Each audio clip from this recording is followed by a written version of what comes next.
I believe that this nation should commit itself to achieving the goal, before this decade is out, of landing a man on the moon and returning him safely to the Earth. No single space project in this period will be more impressive to mankind or more important for the long-range exploration of space, and none will be so difficult or expensive to accomplish.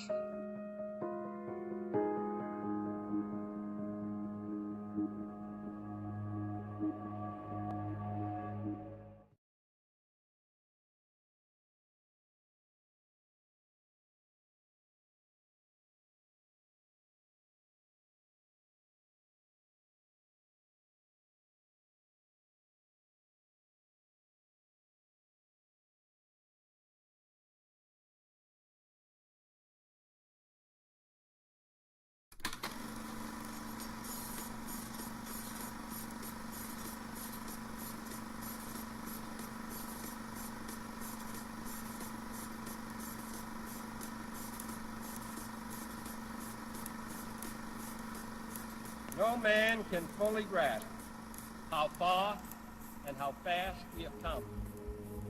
But condense, if you will, the 50,000 years of man's recorded history in a time span of but a half a century. Stated in these terms, we know very little about the first 40 years, except at the end of them, advanced man had learned to use the skins of animals to cover them. Then about 10 years ago, under this standard, man emerged from his caves to construct other kinds of shelter. Only 5 years ago, man learned to write and use a cart with wheels. Christianity began less than 2 years ago. The printing press came this year. And then less than 2 months ago, during this whole 50-year span of human history, the steam engine provided a new source of power. Newton explored the meaning of gravity. Last month, electric lights and telephones and automobiles and airplanes became available. Only last week did we develop penicillin and television and nuclear power. And now, if America's new spacecraft succeeds in reaching Venus, we will have literally reached the stars before midnight tonight. This is a breathtaking pace, and such a pace cannot help but create new ills as it dispels old. New ignorance, new problems, new dangers. Surely the opening vistas of space promise high costs and hardships, as well as high reward. So it is not surprising that some would have us stay where we are a little longer, to rest, to wait. But this city of Houston, this state of Texas, this country of the United States was not built by those who waited and rested and wished to look behind them.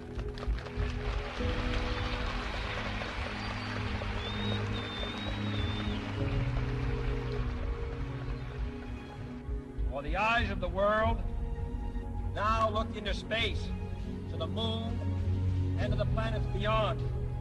And we have vowed that we shall not see it governed by a hostile flag of conquest, but by a banner of freedom and peace. The exploration of space will go ahead, whether we join in it or not. And it is one of the great adventures of all time. Those who came before us made certain that this country rode the first waves of the Industrial Revolution, the first waves of modern invention, and the first wave of nuclear power. And this generation does not intend to founder in the backwash of the coming age of space. We mean to be a part of it. We mean to lead it. Its hazards are hostile to us all. Its conquest deserves the best of all mankind. And its opportunity for peaceful cooperation may never come again. But why, some say, the moon? Why choose this as our goal? And they may well ask, why climb the highest mountain? Why, 35 years ago, fly the Atlantic? Why does Rice play Texas? We choose to go to the moon. We choose to go to the moon.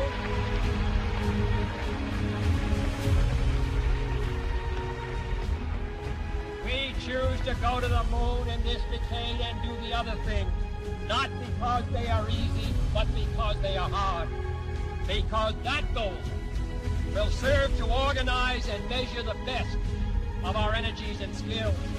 Because that challenge is one that we're willing to accept, one we are unwilling to postpone, and one we intend to win on the other side.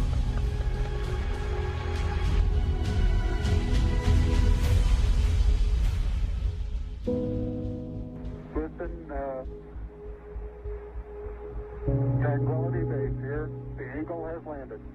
Roger, Tranquility. We copy you on the ground. You got a bunch of guys about to turn blue. We're breathing again. Thanks a lot.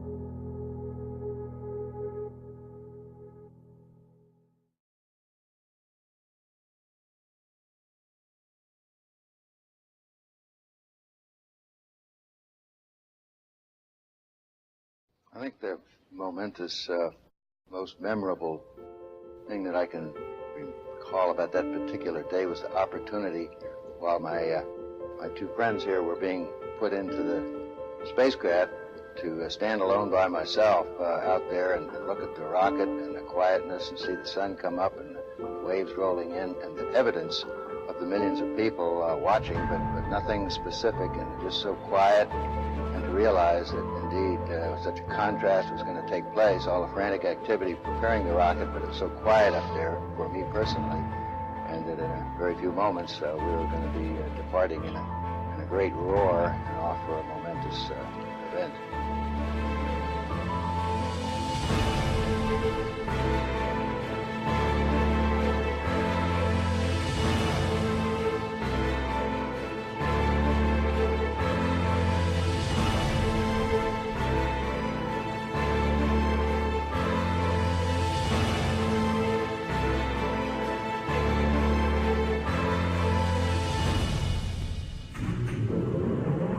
I thought we had a 90% chance of getting back safely to Earth on that flight, but only a 50-50 chance of making a successful landing on the first attempt. There's so many unknowns in that descending from lunar orbit down to the surface that had not been demonstrated yet by testing.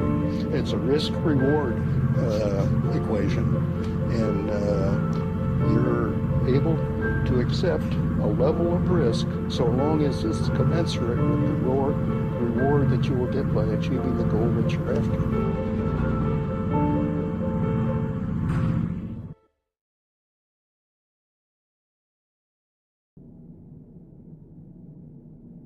T-minus 1 minute, 35 seconds on the Apollo mission, the flight to land of the first men on the moon.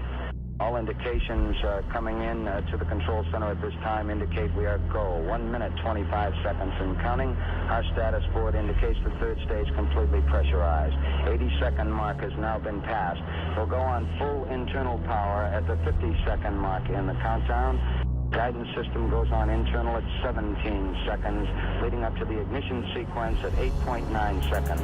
We're approaching the 60-second mark on the Apollo 11 mission. T-minus 60 seconds and counting. We passed T-minus 60.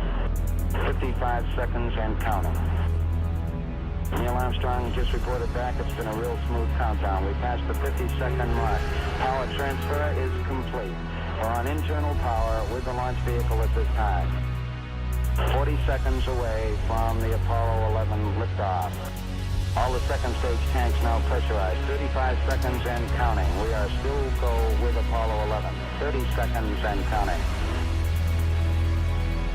Astronauts report it feels good. T-minus 25 seconds.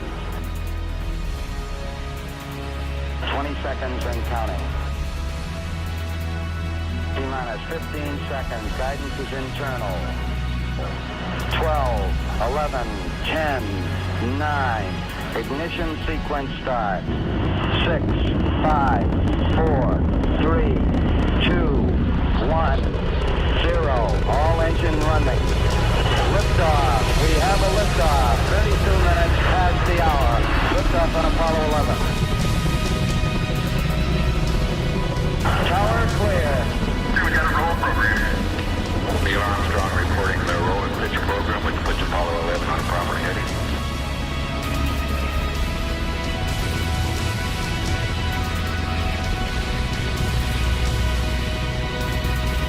Plus 30 seconds. Roll complete and ignition provision.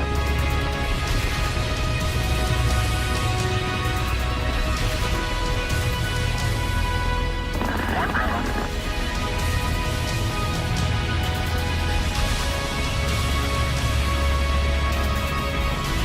Altitude's 2 miles. Apollo 11 Houston, you're good at 1 minute. Downrange 1 mile, altitude 4 miles now. Velocity 2,195 feet per second. 11 Houston, thrusters go. All engines, you're looking good. Hi, Roger. You're loud and clear, Houston.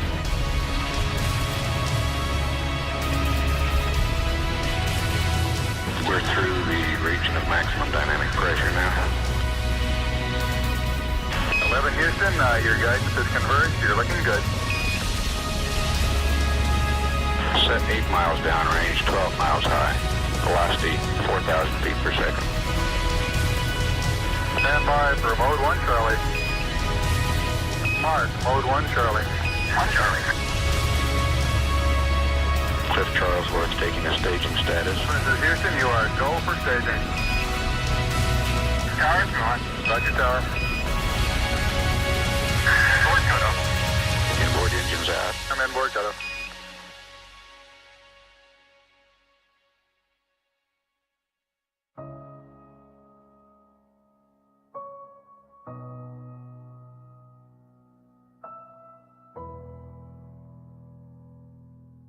Houston, be advised the visual is go today. This is Houston, roger out. Yeah, they finally gave me a window to look out.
I think certainly to go as far away as the moon and look back on the Earth certainly does affect your perspective. And then when you see it, tiny as your thumbnail held out in front of you at arm's length, that sort of gets your attention. A beautiful sight, tiny, pristine, blue and white, very fragile-looking object, shining like a beautiful little headlight out there in the black velvet of space. It does change your perspective. It makes you think that we have to take better care of this little fragile entity, because it is fragile.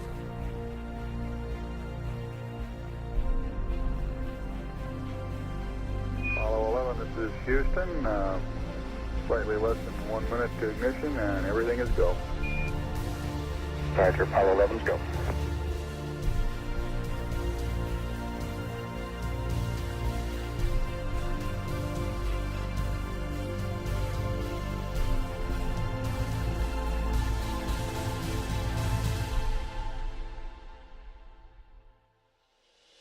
Ignition confirm ignition, and the thrust is go.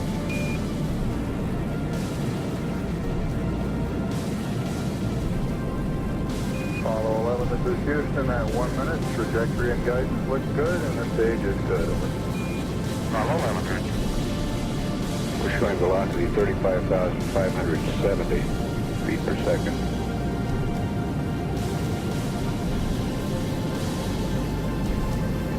Apollo 11, this is Houston. Around 3.5 minutes. You're still looking good.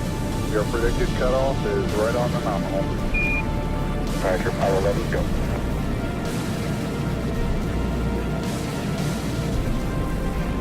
We're showing velocity 35,570 feet per second. Altitude 177 nautical miles.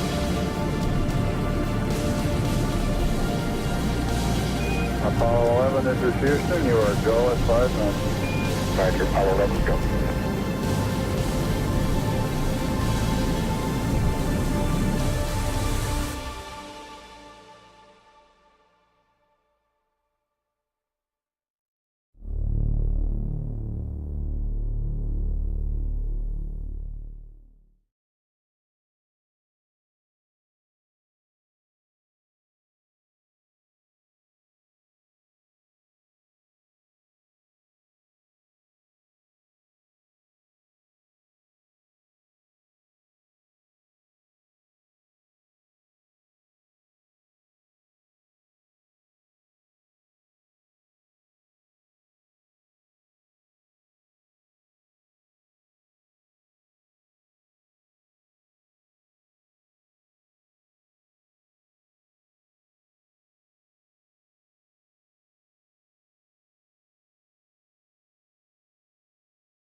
Apollo 11, this is Houston.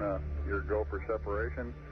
Our system's recommendation is arm both pyro buses, over. Okay, Pyro B coming armed. My intent is to use bottle primary one as per the checklist, therefore I just turned day on. Roger, we concur with the logic.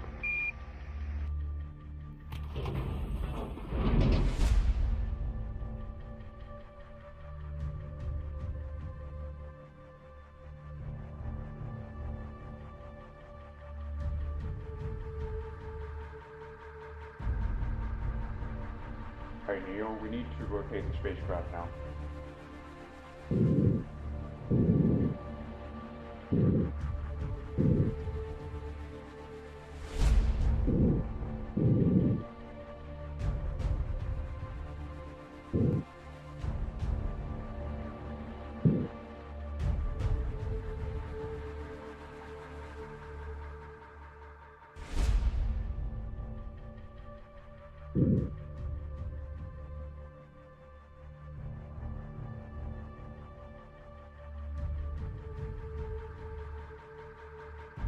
Okay, we got the Eagle in view.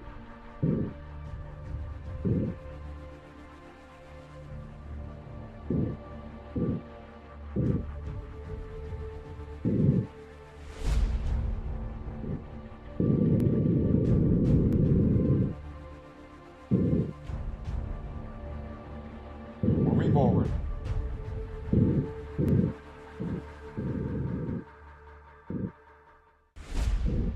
Meters.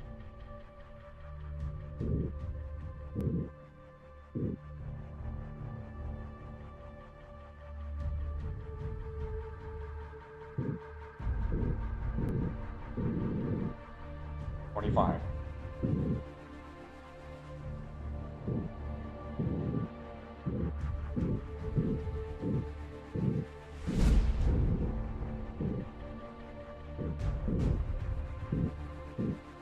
$20 meters.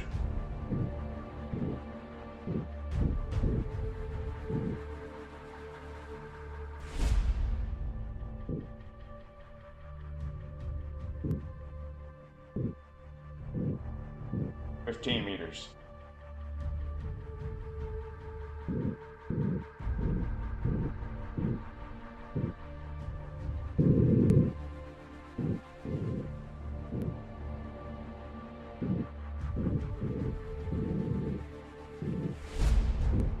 10 meters.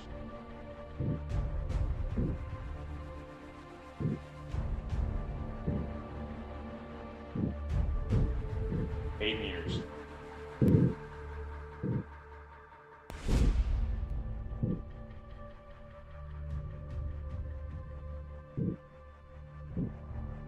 6.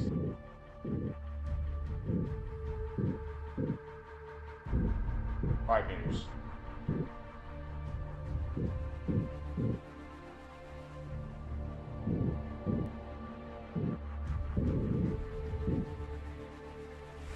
3.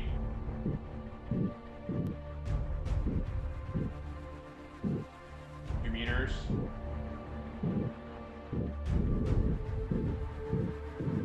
1 meter.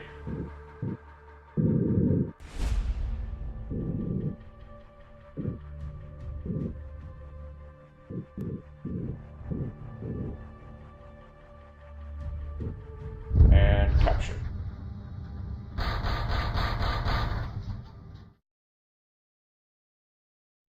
Apollo 11, this is Houston, radio check, over. Roger, we've got the high gain locked on now, I believe, auto track and now. Okay, you're coming in loud and clear, but Mike is just barely readable. How is Neil? How are you reading, Mike? Loud and clear now, Mike, and we understand that you are docked. That's fine. Houston, we're ready for LEM ejection. Roger, go for LEM ejection. Thank you.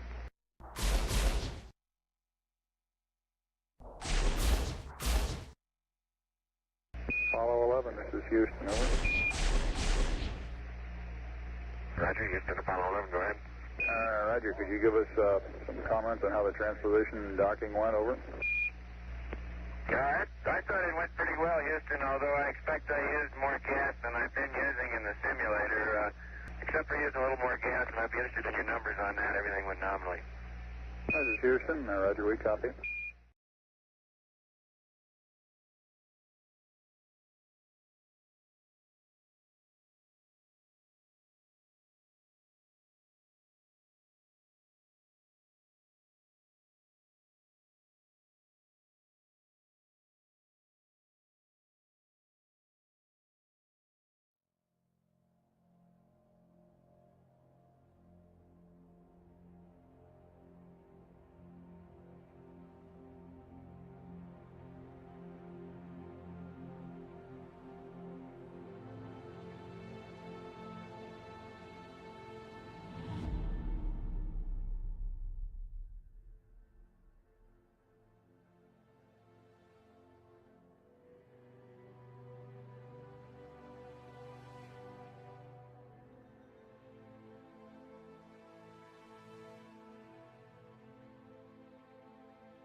Eagle, Houston, the alignment and the initialization look good to us, over.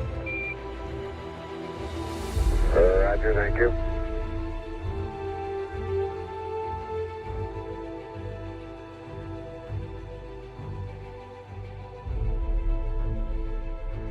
Eagle, Houston, would you have Columbia go to the high gain, yaw 0, pitch -20, over? There you go, 1 minute till take. You guys take care.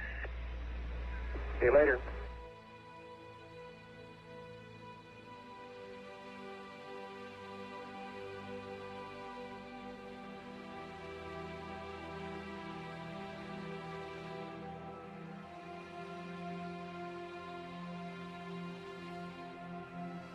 Apollo 11, Houston, we are go for undocking, over.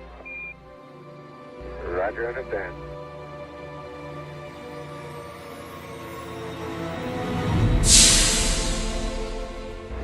Roger, Eagle, undock. Roger, how does it look? Eagle has wings. Raj.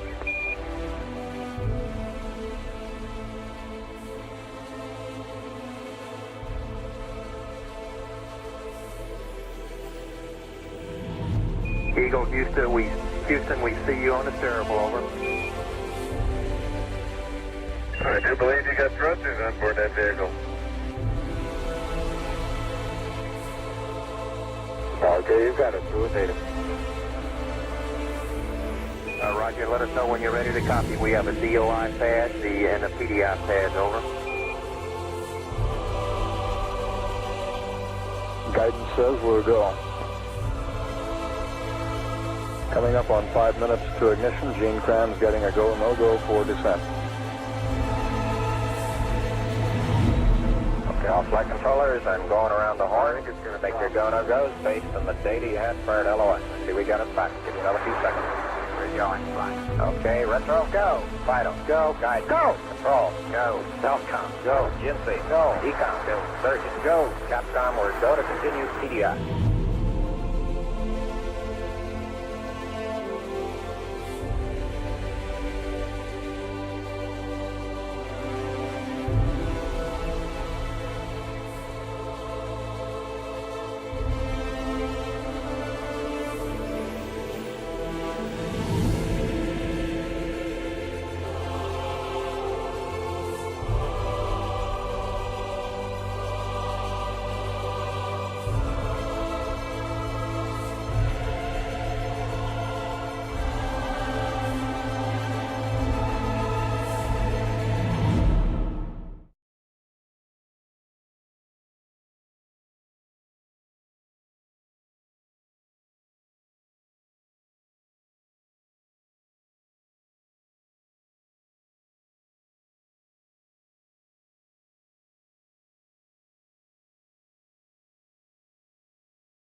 Altitude 5,200 feet.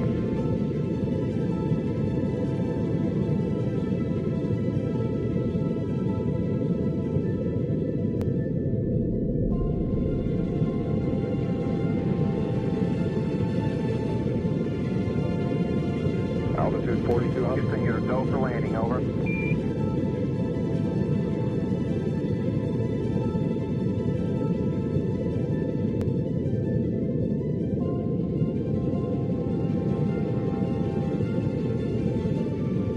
Roger, understand. Go for landing. 3,000 feet. Copy, arm.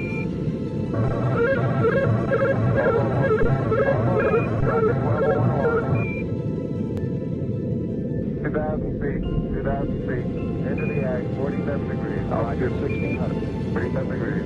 1,400 feet, still looking very good. Roger, 12, we copy. 700 feet, 21 down. 33 degrees. 540 feet down at 400 feet down at 9. 300 feet down, 3.5. 47.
Altitude 5,200 feet.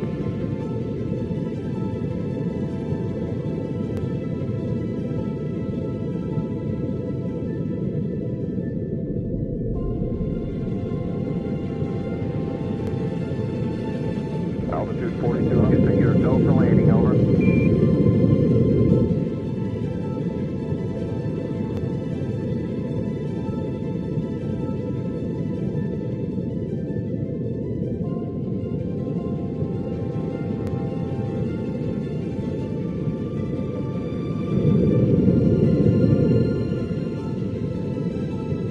Roger, understand. Go for landing. 3,000 feet.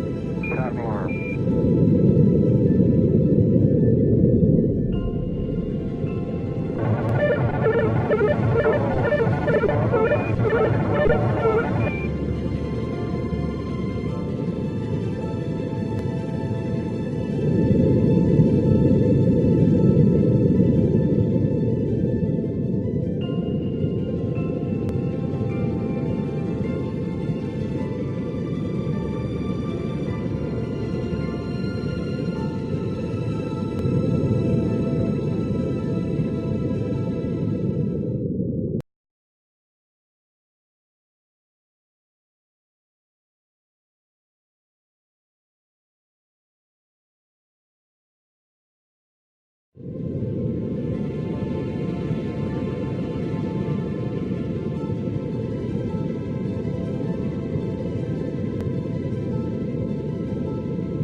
Altitude 5,200 feet.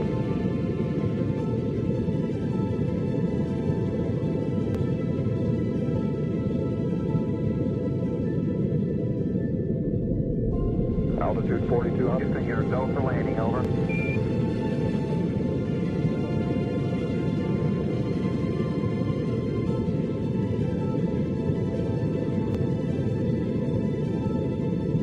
Roger, understand. Go for landing. 3,000 feet. Put out an alarm.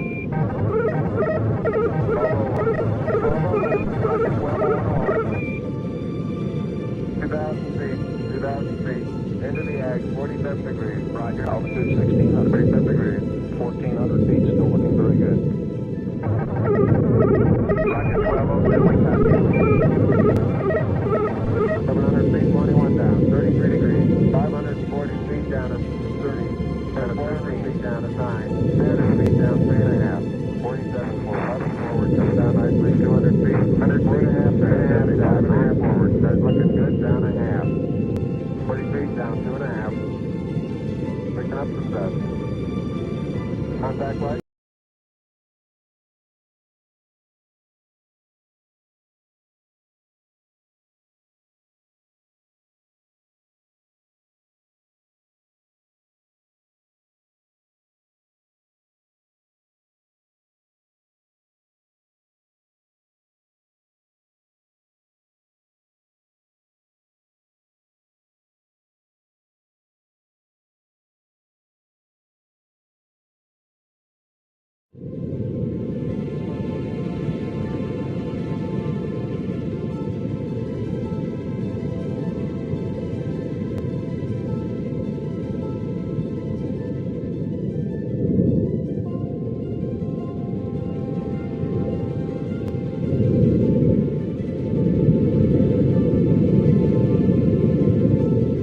Altitude 5,200 feet.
Altitude 4200. Houston, you're go for landing, over.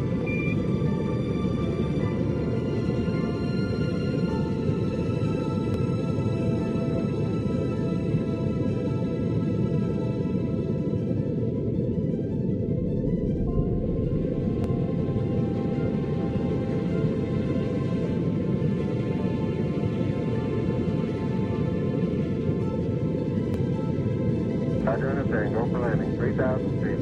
Stop alarm.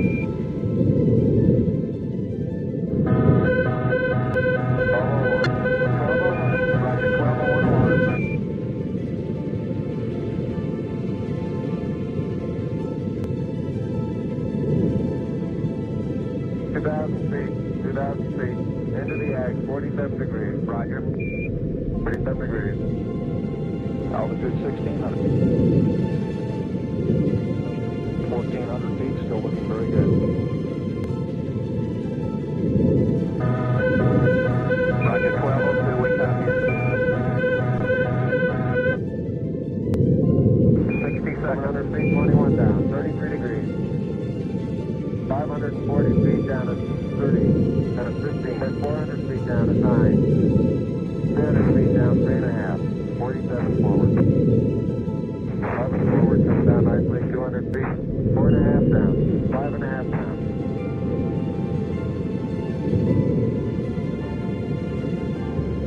100 feet, 3.5 down, 9 forward.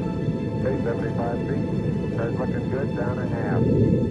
40 feet down, 2.5, up some dust.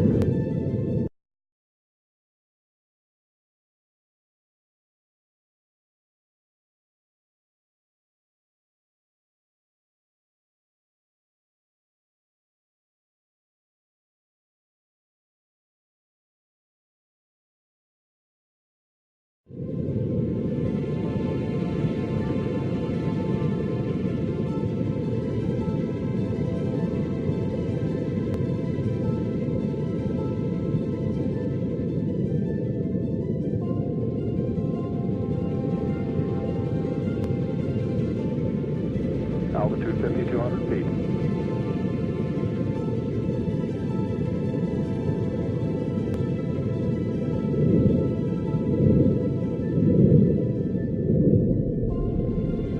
Altitude 4,200. Houston, you're go for landing, over.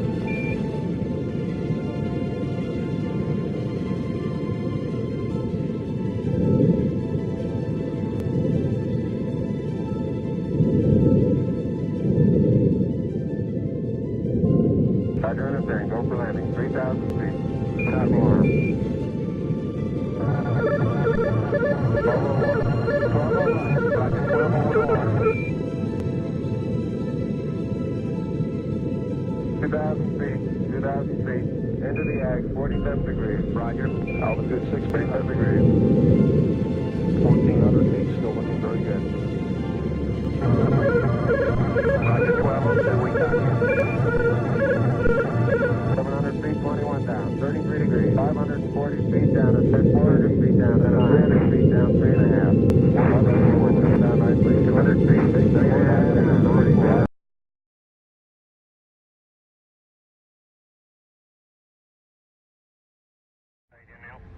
I'll leave it flu. Relay to us. See if they got me now. I got good signal strength in flu. Okay, you should have him now, Houston. Eagle, we got you now. It's looking good, over.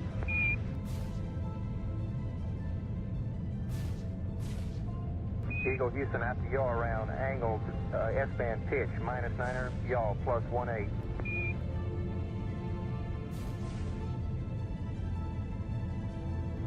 Altitude 5,200 feet. Manual attitude control is good. Roger, copy. Altitude 4,200. Houston, you're go for landing, over. Roger, understand. Go for landing. 3,000 feet. Stop alarm. 1201. 1201. Roger, 1201 alarm. We're go. Same type. We're go. 2,000 feet. 2,000 feet. Into the ag. 47 degrees. Roger. 47 degrees. Eagle looking great. Your go. Altitude 1600. 1400 feet, still looking very good. Roger, 1202, we copy it. 35 degrees. 35 degrees. 750, coming down to 23. 700 feet, 21 down. 33 degrees. 100 feet, down at 19. 540 feet, down at 30. Down at 15.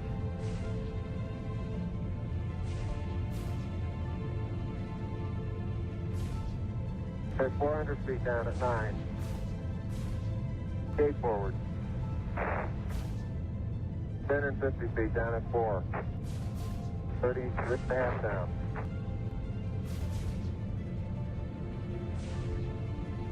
They're pegged on horizontal velocity. 300 feet down, 3.5. 47 forward. On 1.5 down. 70.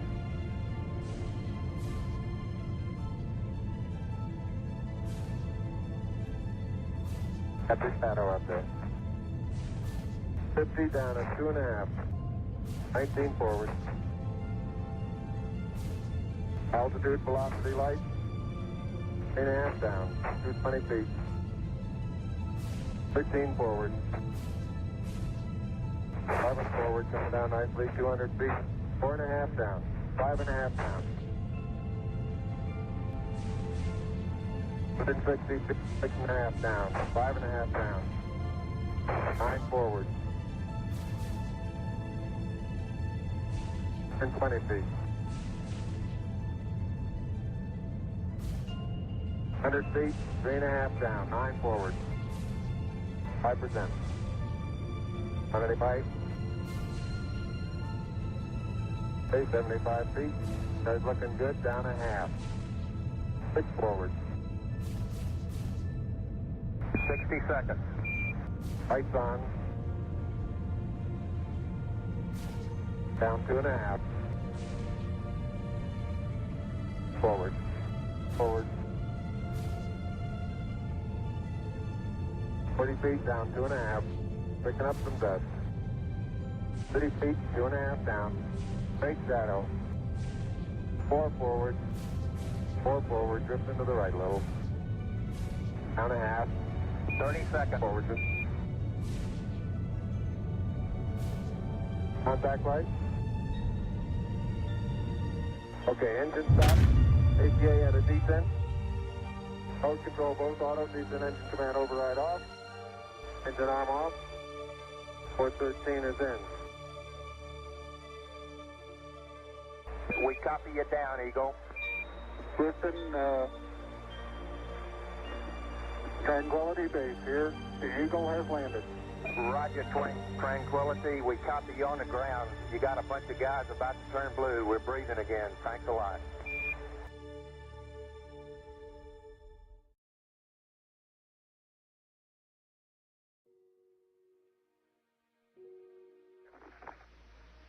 I'm at the foot of the ladder. The limb footbeds are only depressed in the surface about 1 or 2 inches, although the surface appears to be very, very fine-grained as you get close to it. It's almost like a powder. Ground mass is very fine. I'm going to step off the limb now. That's one small step for man, one giant leap for mankind. As the surface is fine and powdery, I can pick it up loosely with my toe. It does adhere in fine layers, like powdered charcoal, to the sole and sides of my boot. I only go in a small fraction of an inch, maybe 1/8 of an inch, but I can see the footprints of my boots and the treads in the fine sandy particles. Neil, this is Houston. We're copying.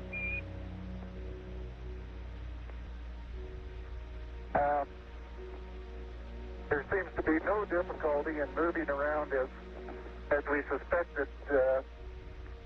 It's even perhaps easier than the simulations of 16G that we performed in various simulations on the ground.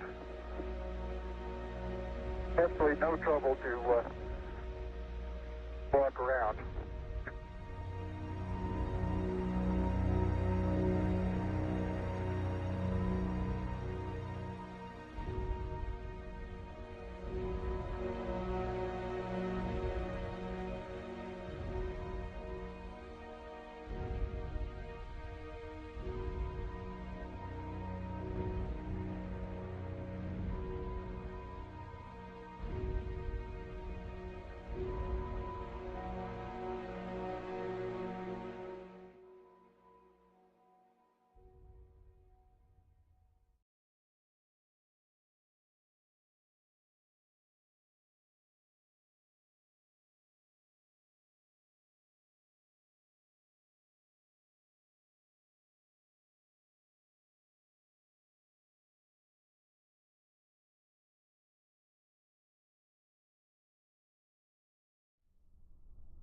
Beautiful view. Isn't that something? Magnificent sight out here. Magnificent desolation.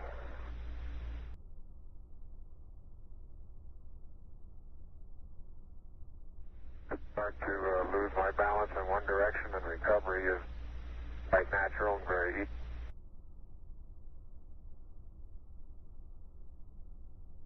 And moving arms around. The laser ranging retroflector experiment was deployed on Apollo 11, 14 and 15. It consists of a series of corner cube reflectors, which are a special type of mirror with the property of always reflecting an incoming light beam back in the direction it came from.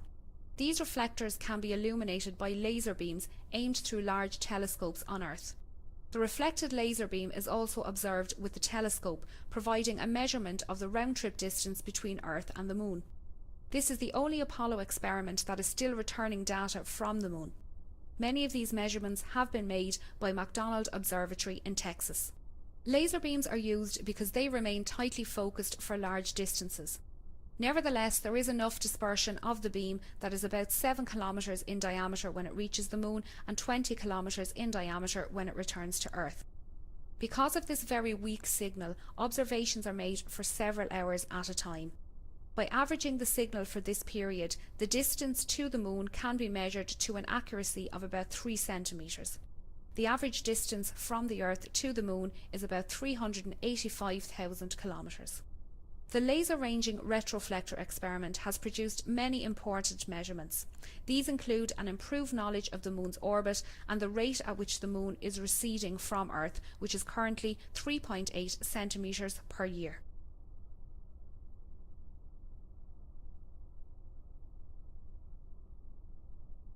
Something interesting in the bottom of this little crater here.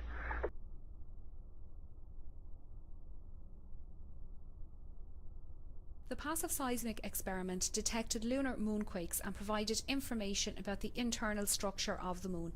This experiment studied the propagation of seismic waves through the Moon and provided our most detailed look at the Moon's internal structure. The Apollo 11 seismometer returned data for just 3 weeks but provided a very useful look at lunar seismology.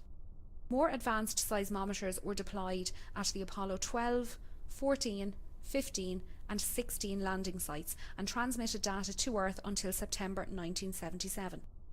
Each of these seismometers measured all 3 components of ground displacement: up-down, north-south and east-west.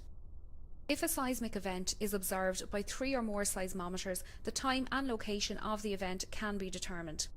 Because seismic waves from distant events travel deeper into the Moon than waves from nearby events, by measuring events at various distances from the seismometer, one can determine how seismic velocities vary with depth in the Moon. In turn, this information can be used to study the Moon's internal structure. Most of the events observed by the seismometers were due either to moonquakes or to meteorite impacts. However, the third stages of several Saturn V rockets and the ascent stages of several lunar modules were deliberately crashed into the moon after these spacecraft were no longer needed. These man-made crashes produced seismic events of known times and locations and helped to calibrate the network of seismometers. Be advised that a lot of the rock samples out here, the hard rock samples, have what appear to be vesicles in the surface. Houston, roger out.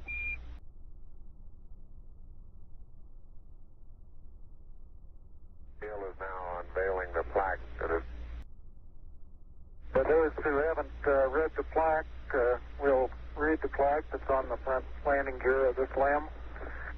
There's two hemispheres, one showing each of the two hemispheres of Earth.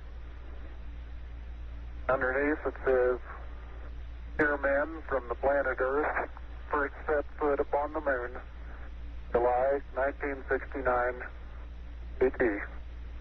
We came in peace for all mankind." It has the crew members' signatures and the signature of the President of the United States. Neil, this is Houston. Based on your camera transfer with the LEC, do you foresee any difficulties in SRC transfer over? Difficulties in SR. Negative.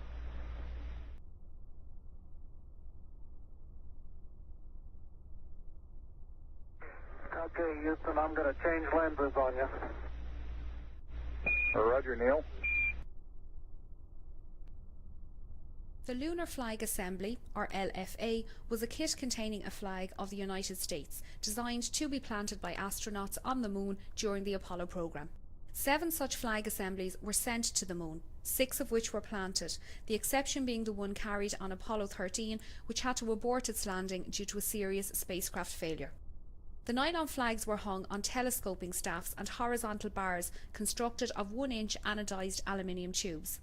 The flags were carried on the outside of the Apollo lunar module, most of them on the descent ladder inside a thermally insulated tubular case to protect them from exhaust gas temperatures calculated to reach 2000 degrees Fahrenheit or 1090 degrees Celsius. 6 of the flags were ordered from a government supply catalogue and measured 3 feet by 5 feet. The last one planted on the moon was slightly larger, at 6 foot wide, the flag which had hung in the Mission Operations Control Room in the Manned Spacecraft Centre for most of the Apollo programme.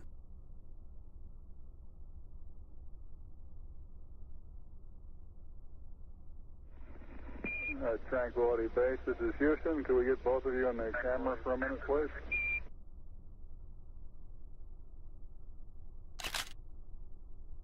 I'd like to evaluate the various paces that a person can traveling on the lunar surface.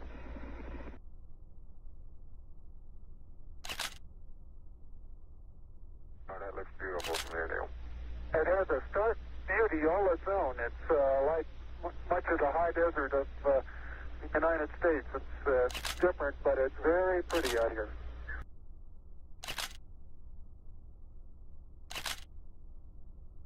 The surface material outer. I don't know how good your lens is, but if you can touches above.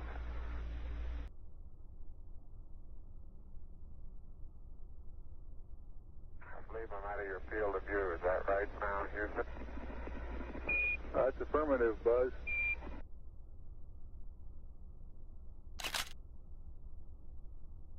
It's a little difficult to dig through the It's crust. very interesting. It's a very soft surface, but here and there where I plug with the contingency sample collector, I run into very hard surface, but it appears to be very cohesive material of the same sort.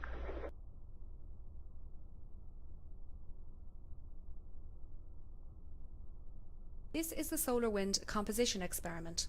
The Sun continually emits a flux of electrically charged particles into space. This is termed the solar wind. The Earth's magnetic field prevents these charged particles from reaching the Earth's surface, although in the Earth's polar regions, these particles can reach the upper part of the atmosphere, causing auroras. The Moon is outside the Earth's magnetic field for most of each month and has a negligible atmosphere, allowing solar wind particles to reach the Moon's surface. The solar wind composition experiment was performed on Apollo 11, 12, 14, 15 and 16. It consisted of an aluminium foil sheet 1.4 metres by 0.3 metres that was deployed on a pole facing the Sun.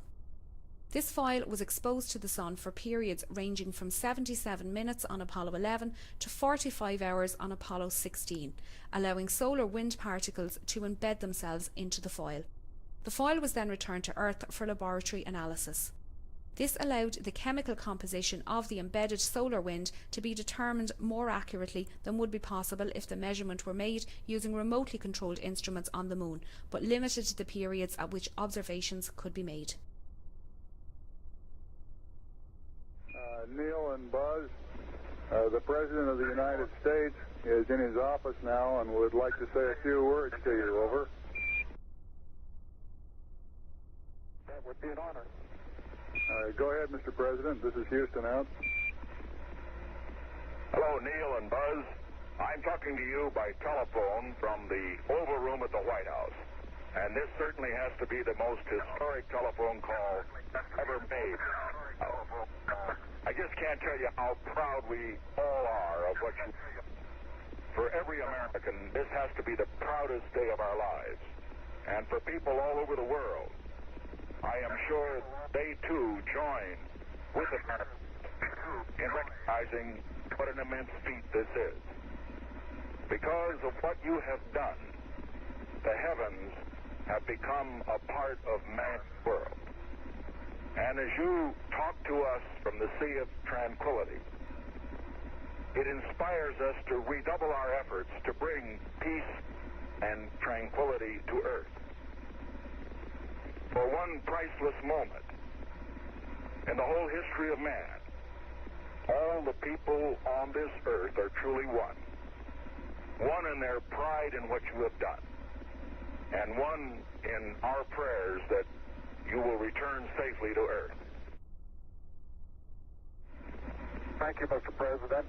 It's a great honor and privilege for us to be here representing not only the United States, but men of peace of all nations, men with interest and a curiosity and with a vision for the future. Honor for us to be able to participate here today. And thank you very much, and I look forward, all of us look forward to seeing you on the Hornet on Thursday. Are you getting a TV picture now, Houston? Neil, yes, we are getting a TV picture.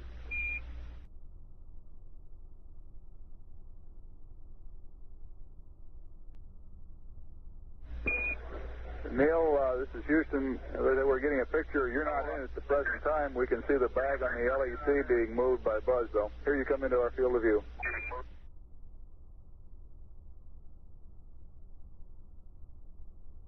Man, didn't know you could throw so far. You can really throw things a long way up here.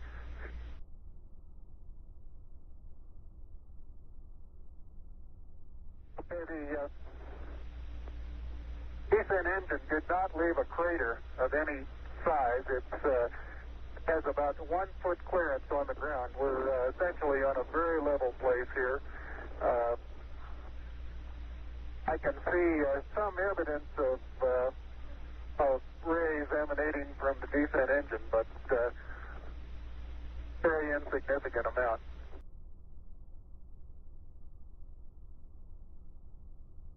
I want to back up and partially close the hatch. Making sure not to lock it on my way out.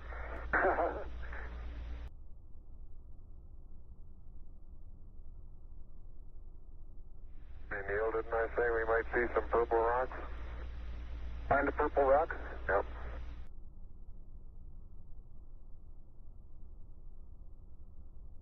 I've noticed several times in going from the sunlight into shadow that just as I go in, I catch an additional reflection off the lens. That, along with the reflection off my face onto the visor, makes visibility very poor just at the transition sunlight into the shadow. I essentially have so much glare coming onto my visor, I'm under shadow until helmet actually gets shadow, and then it takes a short while for my eyes to adapt to lighting conditions. Inside the shadow area.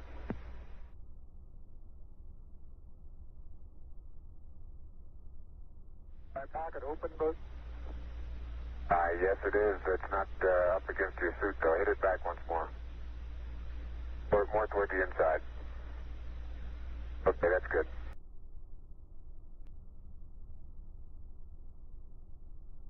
Okay, it's quite dark here in the shadow and a little hard for me to see that I have good footing. I'll work my way over into the sunlight here without looking directly into the sun.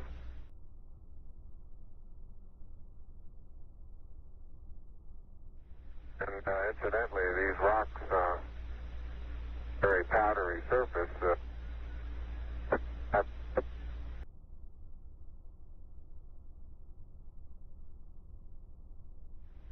Neil, this is Houston. Based on your camera transfer with the LEC, do you foresee any difficulties in SRC transfer over? Difficulties in SRC? Negative.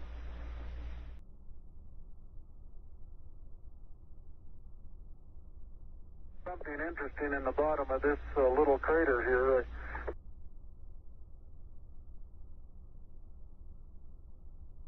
Like it's a little difficult to dig through the crust. Very interesting. It's a very soft surface, but here and there where I plug with the contingency sample collector, I run into very hard surface, but it appears to be very cohesive material of the same sort.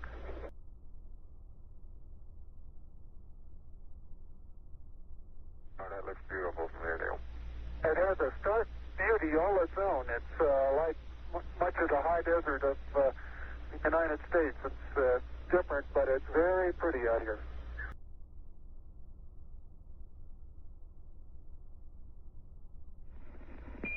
Tranquility Base, this is Houston. Could we get both of you on the camera for a minute, please? Something interesting in the bottom of this little crater here.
I'd like to evaluate the various paces that a person can traveling on the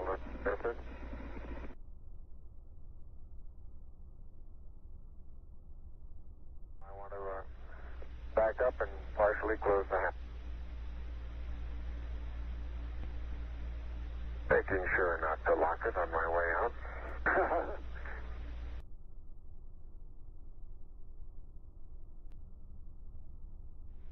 Back to Tranquility Base, Houston. Roger, go ahead. Roger, our guidance recommendation is pings, and you're cleared for takeoff. Roger, understand. We're number one on the runway. Roger.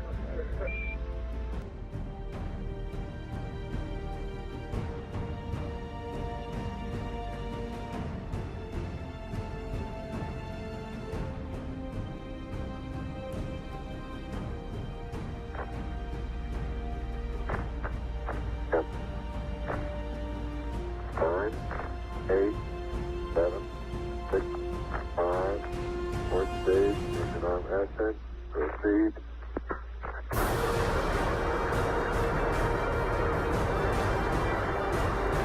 Beautiful. 26, 36 feet per second up. 5 to the pitch over. Very smooth. Balance come along. Very quiet ride. There's that one crater on there.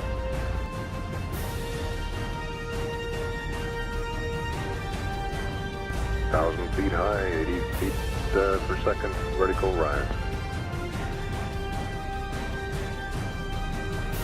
Here you go, Houston. Request manual start override. Roger. 2,600 feet altitude. Here you go, Houston. You're looking good to us.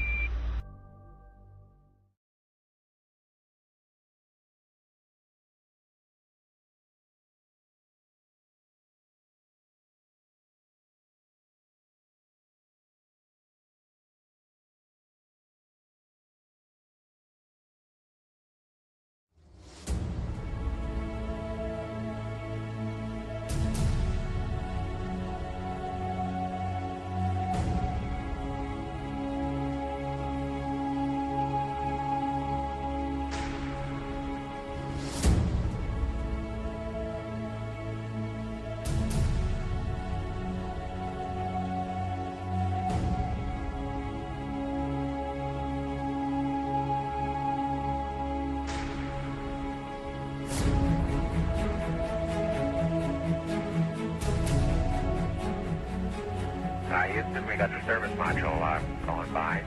Roger, thank you. And it's rotating just like it should be. Thrusters are firing.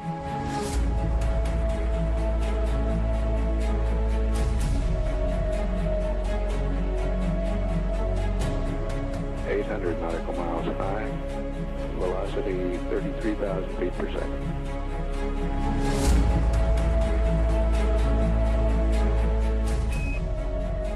Houston, we'll have you for about 3-4 minutes through Redstone and then pick you up after blackout through Orion.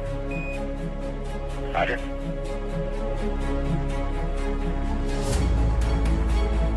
Guidance reports Apollo 11 right down the middle of the corridor. And 11 Houston, you're going over the hill there shortly. You're looking mighty fine to us. See you later.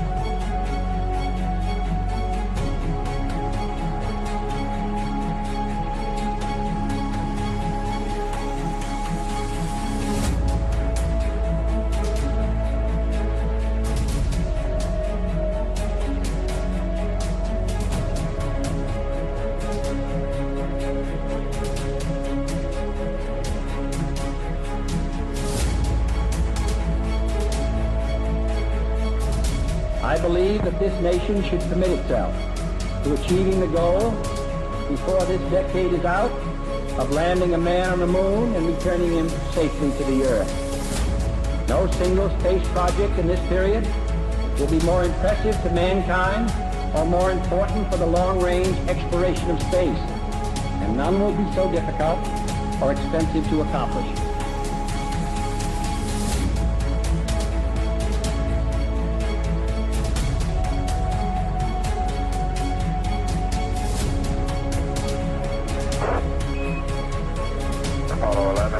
Houston, through arrival. Apollo 11 Houston, in the blind, airboss has a visual contact.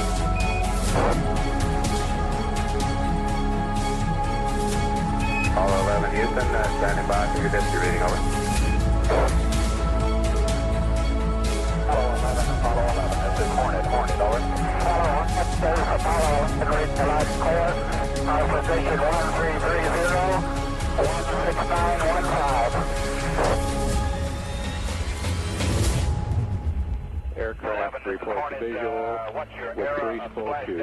Condition of crew, over. Condition of crew, 4,300 feet on the way down. 11 is Hornet, copy. 11 Hornet, what's your splashdown error, over? Okay, our splashdown error is our warranty longitude, 1330, 16915. That's,